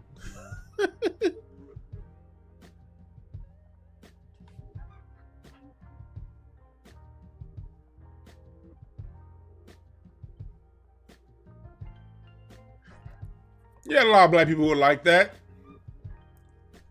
This is for those sorry motherfuckers too. It's a lot of black people who don't want to be black. This broadcast ain't for you if you're that. If you're trying to other yourself, you can be whatever else you want. You can be from somewhere else. You can be gay. You can be a Christian. You could be Hindu, whatever you are.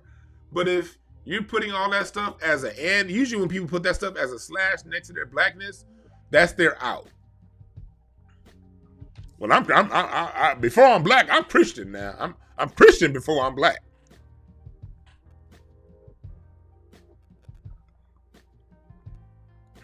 Yeah, y'all the motherfuckers that be the first ones who want to speak for black people and undermine us. Andrew Young, John Lewis. We got a whole lot of black people out there who don't want to be black. But oftentimes, here's the thing about it. Those people that don't want to be black, they be the most pro-black ass niggas you meet. Sometimes, don't they? I like Jamil Hill, people like her. That Frankenstein weave wearing bride. Black, biggity black. Well, black men are the same as white men in black society. Be the same people. You're right, it's your boy Reese. People that go to Howard think they're better than black people who live in D.C. Those Howard guys be the worst. Howard fired Carter G. Woodson. They didn't give a professorship to John Henry Clark. They didn't give a professorship to Dr. Joseph Ben Yakinen. Howard University had Dr. Frances Cress Welsing living on the back end of that university, right down the street from the school, and she had to rent a room to teach the ISIS papers.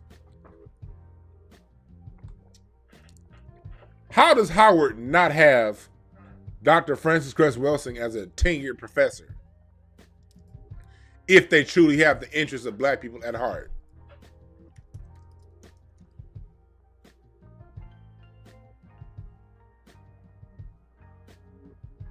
Rest in peace to Cicely Tyson. We all got the news a few days ago. I did my broadcast the other day. She died, and I didn't give her rest in peace, and that's my fault. I meant to. It just slipped my mind. I felt bad for that. I did not say rest in peace to Cicely Tyson on my last broadcast when I broadcast the day that she passed away. We got to honor our heroes and our legends.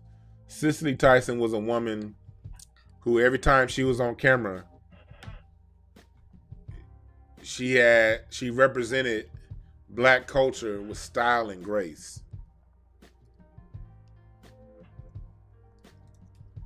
Cicely Tyson is a woman that every time we saw her, she made you feel proud. You know, I always say, you know, and I still say it to this day, you know, actors and everybody, they're not our heroes. They're not. They shouldn't be seen as role models. Because we have so many great, and I say that not because to diss actors. I say that because black people tend to be very immature. We tend to put actors ahead of the people that I've listed so far and talked about as our heroes. Cicely Tyson isn't one of them. She's not one of them. She's somebody that we do need to put up there because she's someone.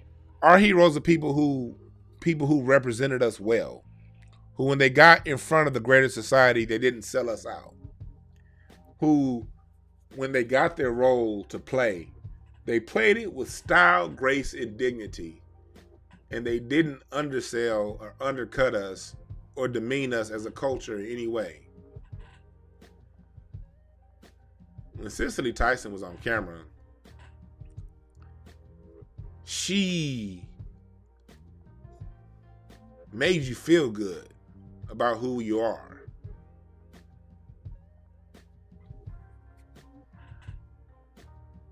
Black was a great thing when black was being played by Cicely Tyson.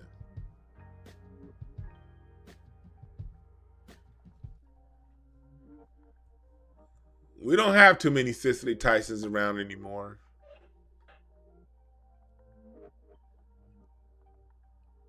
I doubt I'll be giving this same kind of a speech when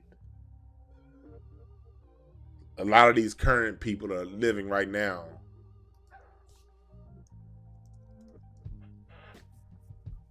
Transition.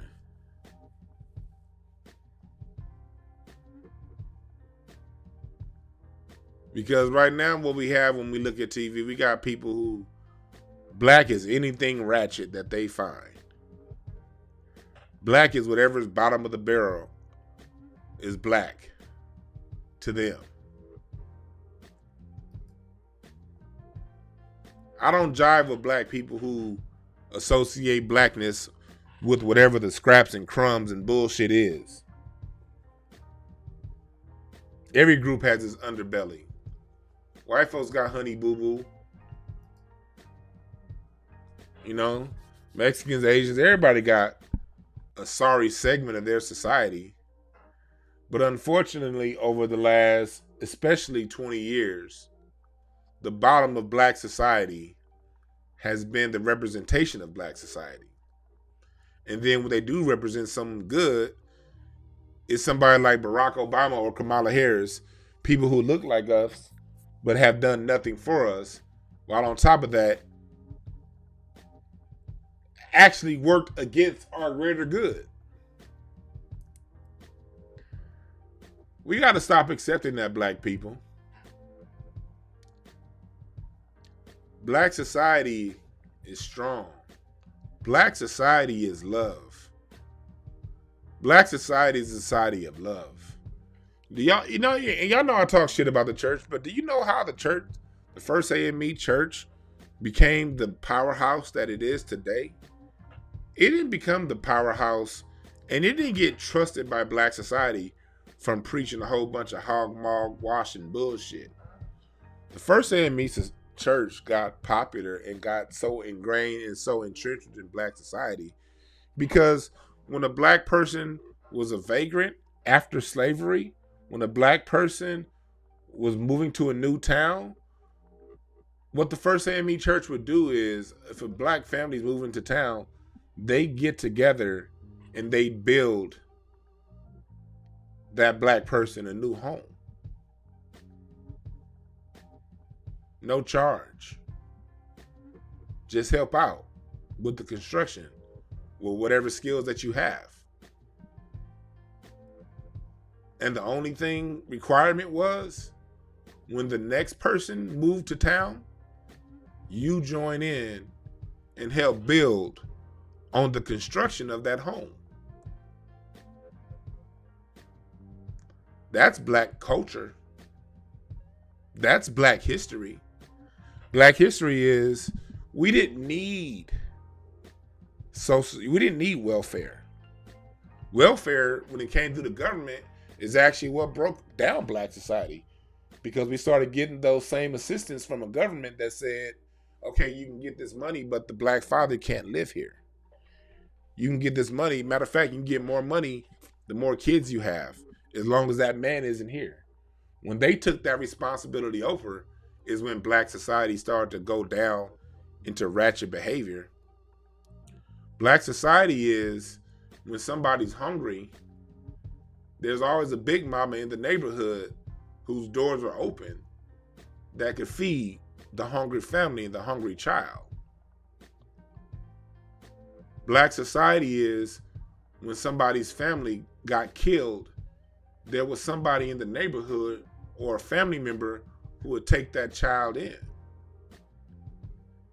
One of my great grandmothers, her mother died, her Native American, black Native American mother died on childbirth. And the father couldn't take care of the children. And so it was someone in the neighborhood who took them from rural Louisiana and moved them to family in Overton, Texas, so Big Mama could be raised by family. That's who black culture is. We've always had a network where we take care of one another. We've always had a network of love, of compassion, of help, of care. Listen to our music. Our music is black culture.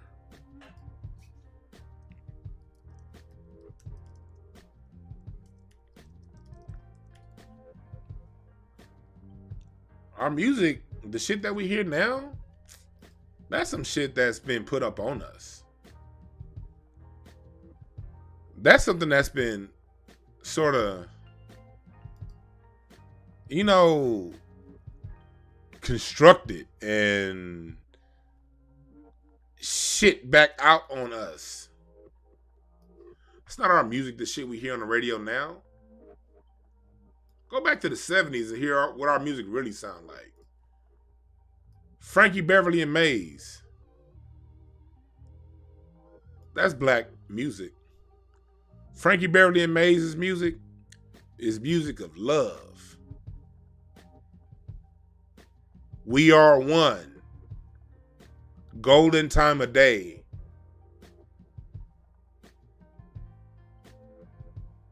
That's black music.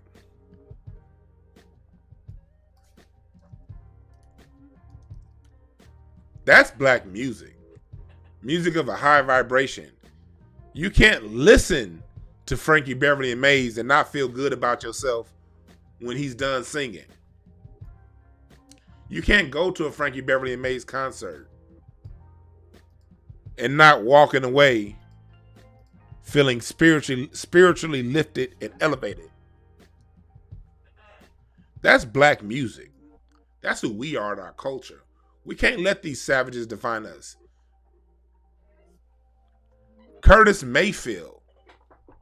This is black music.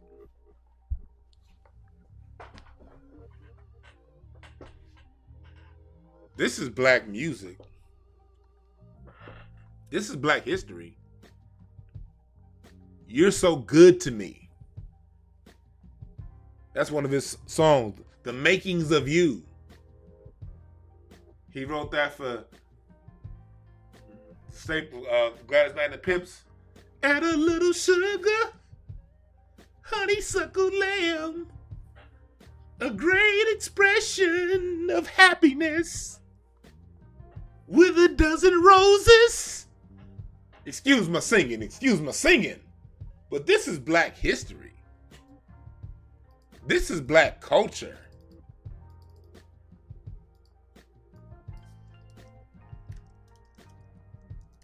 This is who we are, unabated.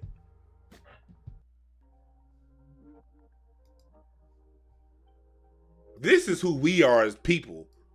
Y'all have heard my reports before I've done on the white paper report. Go back and listen to my old broadcast. I've done a broadcast on the white paper report. People always want to know what happened to black history. Black music was undermined by white society because in 1978 they said black music is going to be too far ahead of white music. So we got to do something to undermine black music. So black music was taken from us by force. But this is black music, Earth and Fire, High Vibrations, Happy Feelings, Fantasy. They reconnected us with who we are, who we were in Kemet. Do you remember the 21st night in September? That song was about the motherfucking first day of the year. Well, what used to be the first day of the year. The fall. It's the fall in the northern hemisphere. In the southern hemisphere, it's the spring. The 21st of September. When the 3 stars from the belt of Orion are in alignment with the 3 pyramids of Giza. Earth and Fire has a song called It's All About Love. Talking to you about opening up to your inner self and loving your outer self. This is black culture. This is who we are when them folks ain't in our fucking way. We're a peaceful people. We are loving people. We're caring people. We love each other. We love each other. We love Earth. We love ourselves. That's black culture. That's black history.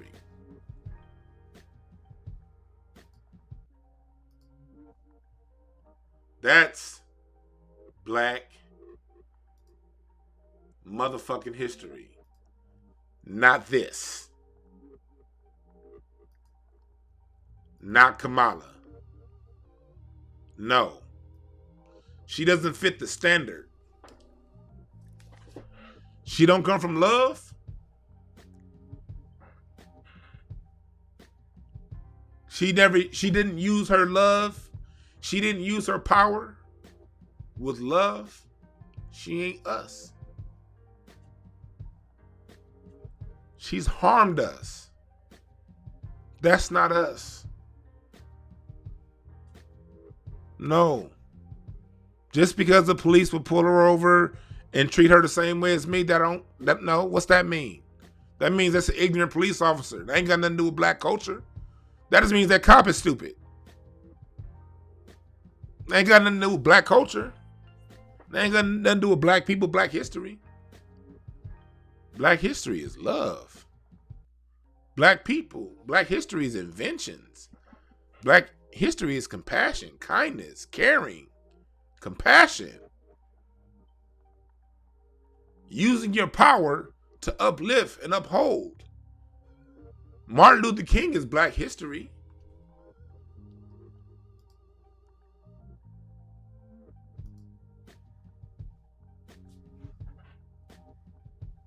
Dr.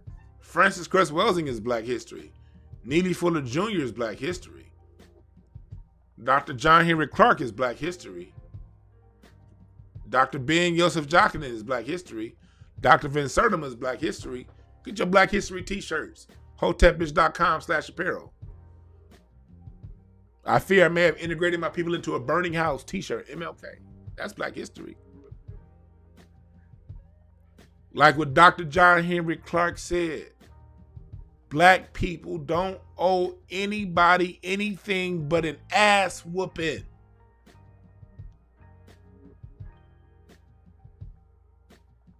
And the people we owe ass whoopings to are the people that trying to tell us Kamemi Harris is Black history. From the bottom of my heart, fuck you.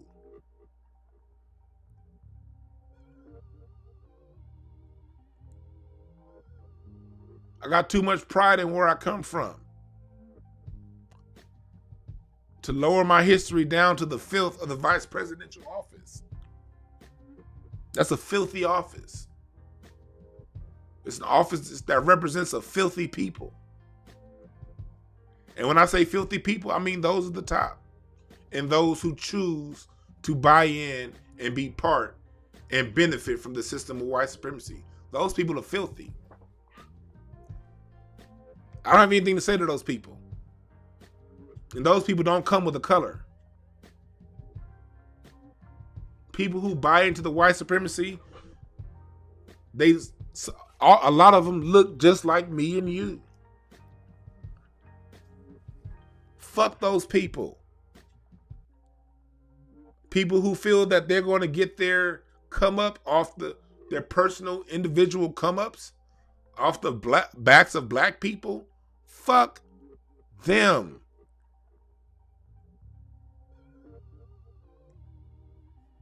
I don't need to have a conversation with you. I don't need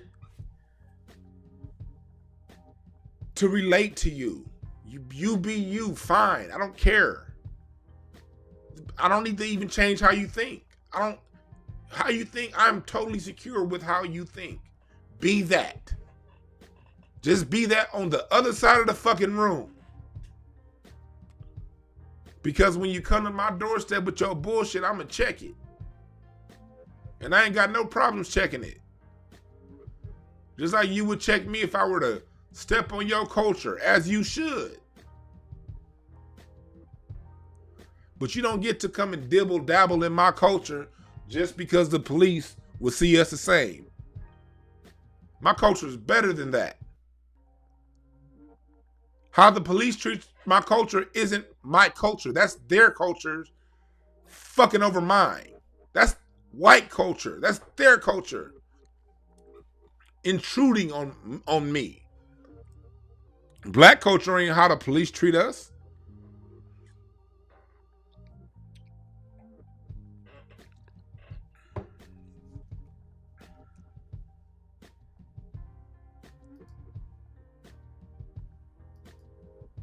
Black culture is earth and fire.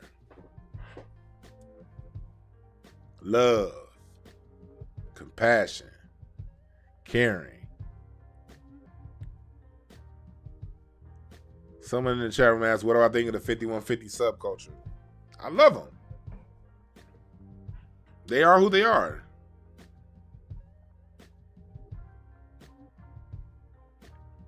You gotta allow people to be who they are at the stage in development that they are. My only thing in life is, wherever you are, just be willing to grow. And if you're willing to grow, I'm all with you.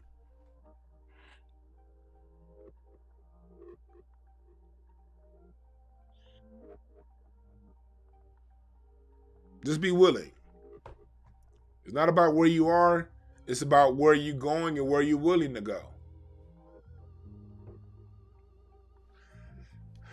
I'm over here late to my client session. I got One of my kids I mentor, they session. I'm over here. I'm late to my Skype session with my mentor, talking to y'all. Shit, I'm looking at my session at 12 o'clock. I gotta get off this motherfucker. But yeah, Breakthrough Advocacy Services is the name of my company. My webman's taking forever getting my website back up. God damn, I thought it'd be up last month. But when the website is up, I'm gonna tell y'all. The website is breakthroughas.org. The shit just ain't up. God damn. Yeah, but I mentor the children, and also have a meetup coming. That's coming to you pretty soon.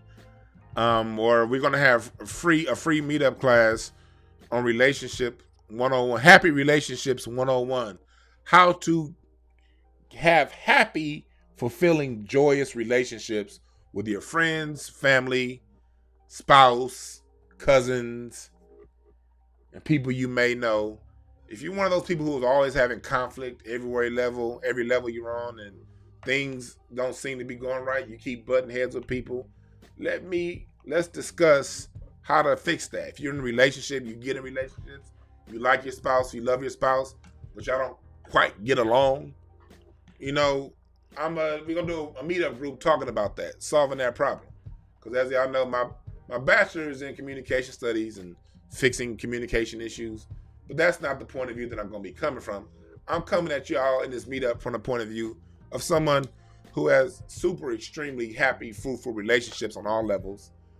I could talk to you about happy marriages because I'm in one. I could talk to you about how to maintain happy and productive friendships because all of my friendships are happy and productive. You don't have no one going around talking about I'm a hater. You're never going to hear anyone say that about me. You're never going to hear anyone talking about Dwan fucked them over or did them wrong. Anybody who knows me know that I'm a man of character. I'm a flawed individual, but I'm a man of character, and I have very, very, very good relationships with people. It's a dope ass skill that I possess that I want more people to have, that people can have if they just tap into it. So I'm be doing that. So watch out more for that. You're going to see that shit on, I'll make announcements. You can go to hotepish@gmail.com. Email hotepish@gmail.com if you want to be a part of that. And remember this, my name is Dwan B. There are no perfect messengers, only perfect messages for those who are willing to pick up the game. My name is Dwan B. I'm out.